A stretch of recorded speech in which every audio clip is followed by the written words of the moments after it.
So section 3, in this section, we're going to talk about, again, brain development. Like I said, the first step is neural tube, and it's going to be hollow tube in which all of the neurons going to be created from inside. It's going to happen by week 10 and until week 26 post-conception. So if, for example, conception happened today, we're going to have like that stage in 10 weeks, and it's going to be finished by week 26.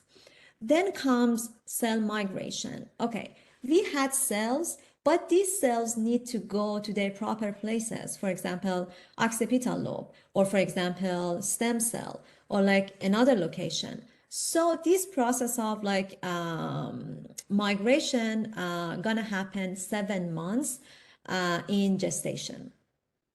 Then comes cell elaboration. So we have cell, we have the proper location. We need to have some elaboration here, right? So what is elaboration? This is formation of synapses. It's going to begin in prenatal development, and it's going to continue after birth as well. I'm going to show you a picture, then you can see. The last stage gonna be neural pruning, in which like decreasing number of neurons by 50%. So basically, we're not gonna use all of those synapses and all of those connections, right? Because like, for example, we cannot be, I don't know, maybe we can be, but like, to be honest, to be frank, we cannot have like mathematician, a scientist, an artist, a singer, a musician, a real estate developer, or a construction manager all at the same time. So we need to lose some of those connections, and we're gonna lose them at some point, and this process called neural pruning. So here is a picture. You can see that at birth, yeah, there are like casually, there are some synapses here and there. It's gonna be more and more, but by age 24 months, they are like the most. After 24 months, we're gonna lose some of those connections. And it's gonna be more and more after we like grow up. And this process is related, like correlated to brain plasticity. I'm gonna talk about this more. This is like a 1 minute video. It is so short, but it is very informative. It's gonna help you like visualize what's gonna happen with brain development, with neurons. I suggest everyone to watch that. Here is brain plasticity.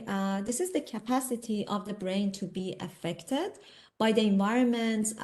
For example, if you would be in an enriched environment, that your parents would provide you a lot of like music or musical instruments, they also would have some sort of genes for that, creativity.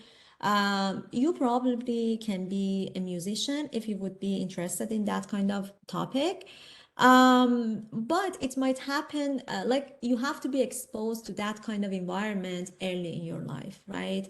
To just actually capture and acquire that kind of talent. Because like as you growing up, you're gonna lose that sort of plasticity and that sort of capacity of being influenced by the environment. I guess you remember Genie. It was about a case study for language development. I guess it was in chapter 1. We had it again in chapter 2. Like in chapter 1, it was about the interaction between nature and nurture.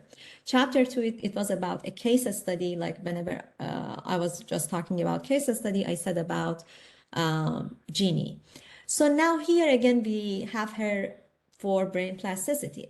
So basically, she could not acquire language after her puberty because I mean, one reason could be she lost her brain plasticity, so she couldn't actually understand and make sense of syntax and different vocabulary. And even after training, she couldn't just pick up words or just communicate with people effectively. So all these topics are related to brain plasticity. So again, back to brain development.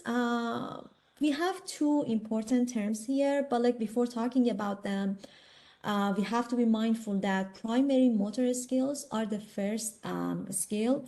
for like before maturation. We have to understand them first, like the child should actually acquire them first.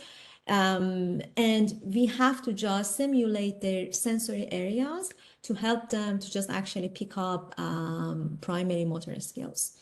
So two important terms here. First of all is myelination, which indicates maturation of areas in the brain. Like I guess I showed you, like we need myelin to just help electrical information to jump in axon and get to axon terminal. Another important term here is lateralization. It is very important. It's actually talking about left and right hemisphere, and it says that each hemisphere needs, in general, they have to be specialized for some specific function. They are not symmetrical, like they are not identical or symmetrical, because like one part in everybody gonna develop better, and this process called lateralization. So again, what is brain lateralization? It is the tendency of right and left sides to function differently. For example, if you are creative, if you are interested in art, if you have like a great sense of imagination, it is all related to your right hemisphere, okay? If, for example, you are just so logical, you have a great ability in language, you can just pick up languages like so fast, you can speak like 10 languages. If you have a great sense of navigation, time, science, that kind of, or mathematic, it goes to left hemisphere. It is possible for some people to just be creative in both sides. But again, majority of people, they are just better in just one side. So the whole process called brain lateralization, just keep them in mind. I have two questions, actually three questions, because like the previous one, that the previous time I looked at this slide, it was two, but I feel like they are breeding. But yeah, like you can see here, I have now three questions for you. First question is, do you actually feel like there might be some sort of gender differences in hemispheric specialization? Because like our brain lateralization, because like basically, especially in the United States, they say girls are behind from boys in STEM majors, especially like science, technology, mathematicals, engineering, and that kind of majors. We can see that a lot here, but this is not the same case in China. This is not the same case in my country, Iran. We have almost same number of engineers, even maybe more girls than boys in my country. So I'm just asking you if actually based on the US population, do you think there might be any gender differences in lateralization or not? What are the pros and cons of that? I mean, is it good or maybe it is bad? I mean, I just need your idea about this. And how might culture and environment interact with this? I want you to just be creative, brainstorm, and if you have like any idea about this one, just come to me, ask me, and that's totally fine. This is the end of this lecture portion.